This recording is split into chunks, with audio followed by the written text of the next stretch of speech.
Okay, good evening, GBP USD. Try nating i-analyze siya. Fundamentals. So, yung fundamentals natin, ganun pa din, Since USD, negative, yung USD natin kasi, base sa mga previous fundamentals natin, mula kanina, lumalabas yung USD natin is parang, ang mga data niya is not good, And most especially, yung ating interest rate is dovish ang nangyayari. Dovish pala. Yan. So, kaya the value of the USD is somehow pababa. And then, the trend ng XAU ay pataas. So if the pairs of XAU USD, diba, they are negatively correlated, pag tumataas si XAU USD, ibig sabihin, yung value ni USD bumababa. So, katulad ng GBP USD, so medyo hindi maganda ang economic data ng USD. So, ang tendency is parang ganun din, GBP is tataas while the USD is bumababa yung value niya sa market.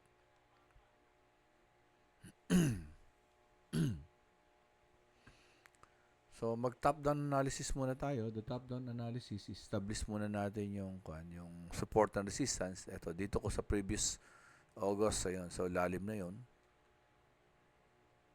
Yan. Pwede rin naman dito. Yan. Pwede rin yan. Yan. Pwede rin yan. Yan. Pero pinaka-ideal talaga, previous. And then the resistance, ayun. Previous candle na high. Yan. Then lower time frame, weekly. So, previous candles na red, ayun, doon yung blue. And then previous candle na high ng week. Andun yung resistance. Or pwede na rin naman talaga dito sa sa nangyari na high na yan. Pero pwede rin naman doon sa high nung isa na yon, previous candle. Kasi the price is nasa pagitan ng support and resistance ng weekly. Then we go lower time frame daily. And bago tayo ganun, tingnan natin yung market structure. Yan. 'Di ba? Uptrend. Then during uptrend, nagkaroon ng break structure here. So, posible na ito ay retracement kung saan nagkaroon ng breakdown. Pwede yun. Or pwede hanggang dito. Pwede rin yan. Hanggang dyan yan. Yan. Pwede yan. On the weekly time frame, we go down daily.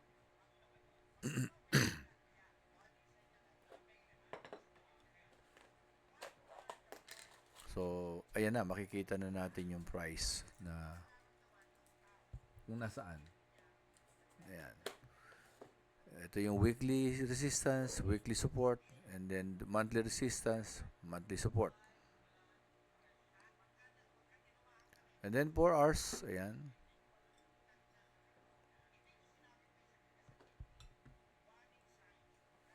Parang lumalabas is sideways din, di ba? Ito, halos magkapantay ito. Ito.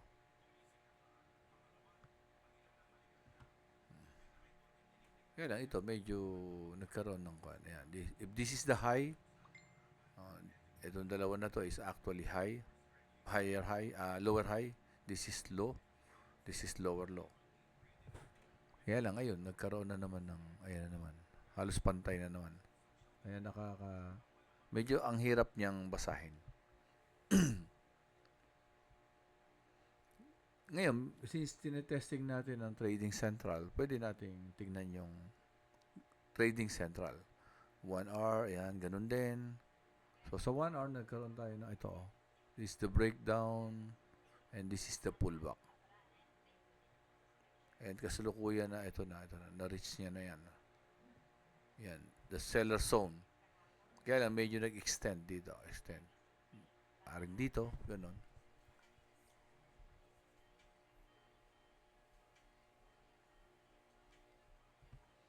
Kung gagamitin naman natin yung Trading Central, ayan, punta tayo ng Trading Central, ayan. Punta muna tayo ng 30 minutes, ayan. Then, Trading Central.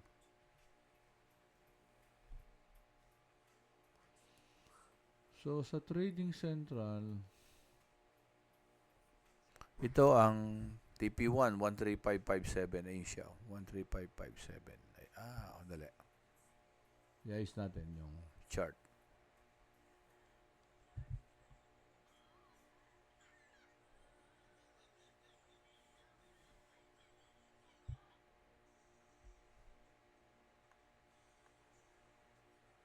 Ayun siya. So, 13580, ayun. 13557, ayun. 13510, the entry point. 13474, yung pivot. Stop loss 1, 13437. Stop loss 2, 13414. So, since ito yung pivot, above this pivot, ibig sabihin, ang bias is buy. And below this pivot, ang bias is sell. Yan. And since nung higher time frame analysis tayo, parang lumalabas ay retracement ito. O retest pala, retest. Retest. Magre-retest siya. Ayan siya. Ayan.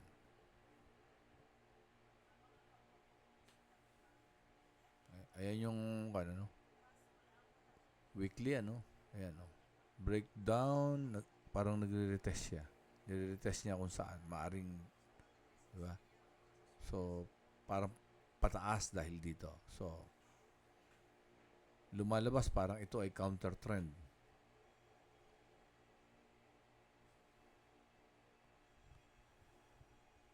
So, tingnan natin yung yan. So parang counter trend niya, no? So punta tayo ng 30 minutes. Ayan na siya. Nailagay na. So, kung may lalabas na panibagong chart ng GBP-USD, i-right click mo lang yung every line, properties, para mabago mo yung parameters. Pero at the moment, ito, nabago ko na.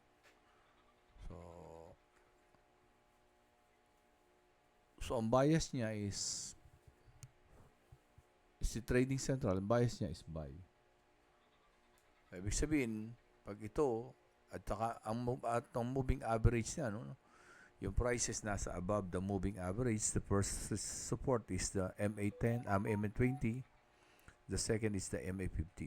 If the price by next week ay sumampa dito, with our criteria, consolidation, pwedeng nag-breakout, pullback, pagka breakout ulit, pwede na.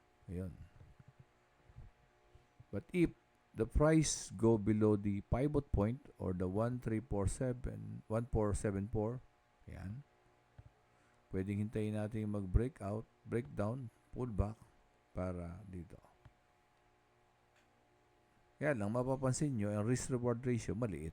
Kaya if I were you, try to avoid this, ganun.